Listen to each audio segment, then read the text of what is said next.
You know,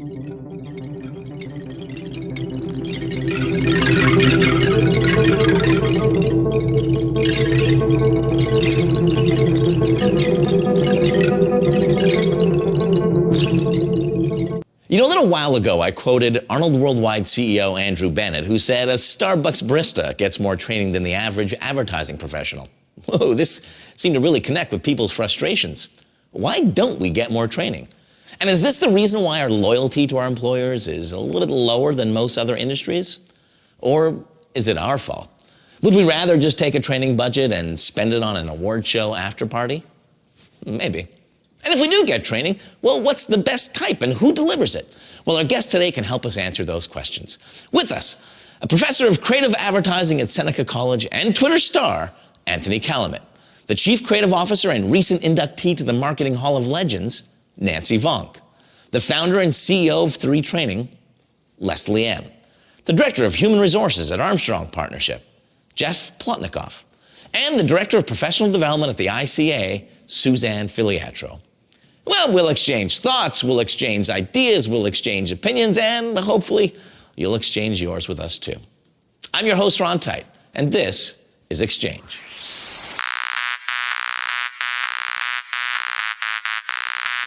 So in the opening, we had, we referenced the quote from Andrew Bennett that a Starbucks employee gets more training. A Starbucks barista gets more training than the average advertising professional. And man, this really connected with a lot of people. I wrote a piece about it, and the response was overwhelming. That clearly, that quote tapped into a lot of frustrations that people had. So Jeff, I'm going to start with you. So as the only director of HR for an agency here on the panel, why aren't agencies investing more in training? A couple of reasons. I think that a lot of the hiring in agencies, I think the training goes back to hiring. And when we hire, it's because of an urgent need or a perceived need. So the rule is get the body in, get them doing the job, and then after that, everything falls out. Or falls apart, one of the two. So what you want to do, I think, is be a little more proactive and get things in place so at least your induction is smooth and a new staff is hired, you start the training right away and then off they go. But that isn't really the industry model. The industry model really is we just want a new piece of business we have to staff. We need a body in a chair to do this. So. Yeah. That's telling, get the body in. Absolutely, absolutely. I think and I hear that from the hiring agent, from the account teams and the account team leads saying, I need a body. Yeah, and then I have to say, okay, and this body, what are you looking for? What's the background? Yeah. What are the skill sets? Where's the education? But how does getting a warm body actually stop us from educating the warm body? It doesn't, but the agency is just so in reactive mode and just so reflexive. We have this need, fill it. And then they're like, oh, it's done. Yeah, they're doing the work, not doing the training. Exactly, yeah. And I think the training has to be part of the bigger context for the agency. There has to be a training model in place. So do we give an X amount of dollars per person per year? We train them once a year. You have to go on a course, whatever the case may be, but most agencies talk the talk when they're hiring, and then they don't walk the walk when they're hired. Right. But if is there an expectation on people leaving that they're just going to go to another agency, so we don't have to take care of them? I don't think people are literally thinking that. I think it's actually much more upstream than that. I think that literally everybody's operating with less funding for everything, and it's literally been deprioritized. It's just that simple. And you said the word reactive. I mean, I think that's at the heart of so many bad things happening, including training not happening. It's, oh my God, I've got to get the job done, and everybody's just staring at this incredible deadline and not enough people to do it. And so it's, I mean, to me, that's at the heart of. Oh, I've heard every excuse there can possibly be about why we can't train right now, or why it's everything from. So give us the top three. Top three excuses. The top 3 excuses are: we just want a piece of business, so we don't have time. Yeah. We just lost a piece of business, so now we're terrified and we don't have the money. Or we are still in the process of hiring and we're not really sure, and things haven't, we're still trying to reorg and trying to. I'm like, dude, that's called forever. Yeah. That's every single day. So what you're saying in one way or the other is we just can't get it together to do it. And everybody has the best intentions. I mean, I don't think I've ever, well, maybe once or twice, and I've spoken to, probably hundreds of agencies about training.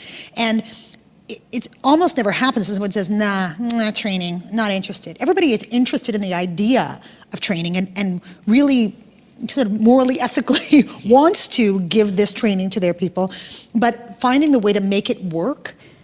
I think it does make it really difficult. I mean, but ultimately, I think what's inside of what Leslie talked about there is really important for us to kind of pull apart a bit, because this whole kind of tension between what people kind of ethically or morally feel is right and what they are intentional about. The words, their intentions are good. I'd actually like to suggest that I don't think we have our intentions clear. And I think that's really at the heart of what our biggest challenge is in training people, is we have sort of this morally right, that we have this sort of rightness about training, and yet when it comes right down to it, a rightness doesn't make a training strategy, nor does it make people realize that at the heart of what we do are people. And but what about for you, Anthony? Because you've got a great position where you show up. And they're waiting to learn. And I've spent the last 2 years. Yep, 2-3 years depending. 2 or 3 years training them. And how are agencies reacting to that? Do they want to do their own proprietary thing? No, I mean, they're expecting the schools like Seneca, Humber, OCAD, et cetera, to prepare them for the skills that are expected of a writer, so that they can write, an art director that can design, that can draw, that all the skills they're going to need. That's an expectation in a portfolio. Right. They want that, 100%. Yep. What I'm hoping one day I'm going to hear from an agency is, give us life skills 101 someplace in here. Agency politics 101. I mean, it'd be great to put the real stuff. The real stuff. I mean, but then again, what do I drop out of the program because you only have X amount of hours that you can teach them, or have them in a classroom, and you say, well, where do I put life skills 101 in? Like, just that one thing is, how do you open a checking account? Like, what does it mean when somebody comes up to you and says, something about somebody at the office, and you guys can't do that either? Like, where do we put this in? And then so the internship programs, I turn to some of the agencies that I go meet with each year, and I say, so your internship program, how can we make it better with our students? And I ask, is there anything we can contribute? Like, I'd be happy to come in on a Friday afternoon, do a lunch and learn while my kids are doing an internship. And why don't we talk about office politics? What does it mean to not get involved? How does a docket system work? Like, the soft skills that you get thrown into the agency, you're expected to know, but they don't. But that's the thing, is there's an assumption. There's an assumption exactly. that, well, there should be sort of internal training programs. You should learn by doing, right? Learn by doing was a big one. No. They come in, they learn by doing.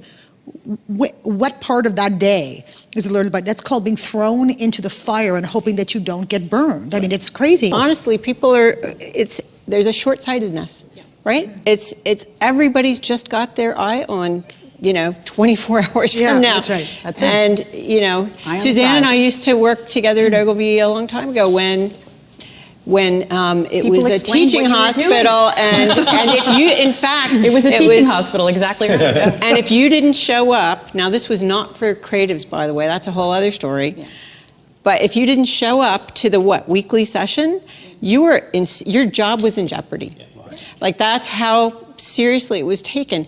And so even at an agency, at a network whose founder was really committed to training and saw it as a differentiator and saw incredible upside to doing it and mandating it to the point of you were going to be fired if you didn't follow through. Even in that network, it's fallen away, and that. I mean, it's back to intention. All the best intentions. All the best intentions, but we don't have to. Oh my God, we don't have time. People really do legitimately seem to. I can't make it, but I think and so on and so forth. Because I had this conversation with a senior member of senior management at a large agency, and he said, we used to do this. We used to have great training, and then people would leave for $5,000. Yep. Why are we going to invest all this money? To train these people when they're just going to go, they're going to follow a client, they're going to go work for another creative director, they're going to go to another agency. We've trained them and they leave. But the era of the gold watches has been over for so long. That's just the nature of the business. But if everybody trained their people, they'd get better trained people in, and it would be a sharing. Well, like a pay it forward. and we know it does go to retention. We know that it is meaningful. Yes. It is. It can absolutely make the difference. I mean, I think that same article did mention, numbers on how powerful it can be too, to approach people saying, we want you to grow as an individual, whether you're here or not. I mean, that's the most powerful promise you can make people. I just want to get back to something that Anthony raised about, that you teach the kind of the technical or the craft expertise, but that where, the life skills and the real issues aren't being trained. And Nancy, would you agree that that's the biggest area that we should look at? That Photoshop training and, that's fine, we're expecting you to be there, but it's these broader issues that's what we should focus on? Well, that's what I'm thinking of the most myself. I think it is, and I totally agree. We don't even begin to expect the schools to actually do it, although... Yeah, it's entry level. Why not? Yeah, exactly. I'm assuming that in your industry, you're trying to get even more basic things done, as we're talking about in advertising. Well, I'm trying to catch up to what you need. Yeah. So it's We're trying to catch up. We don't know what we need. It's something that's been something in most now years and years, that you are just learning by osmosis on the job. And if you're really lucky, you have a good mentor that's interested in taking you under their wing. But it's not formal. It's not. There is not dedicated formal commitment to what an incredibly valuable set of life skills can mean. I'll tell you something that comes up agency. all the time for me, because entry level versus executive level when you're working, and the biggest thing that I hear that's a gap at the entry level is, and I see it at the kind of that next level, that next rung up, when they're working, and that's that we haven't figured out a way to bridge the skill of being able to think and be analytical and an intuitive problem solver. And a lot of that does come from experience, yes. However, I do see it, even at the next rung up of their training, where they're still very, very focused on filling in boxes and checking off, checking off the elements of the thinking, as opposed to holistic, as opposed to actually stepping into the thinking and being curious about it. And I would love to see at an entry level that we could figure out how to reinforce the need for a huge amount of curiosity. That particularly coming into confidence. I think. And you're right.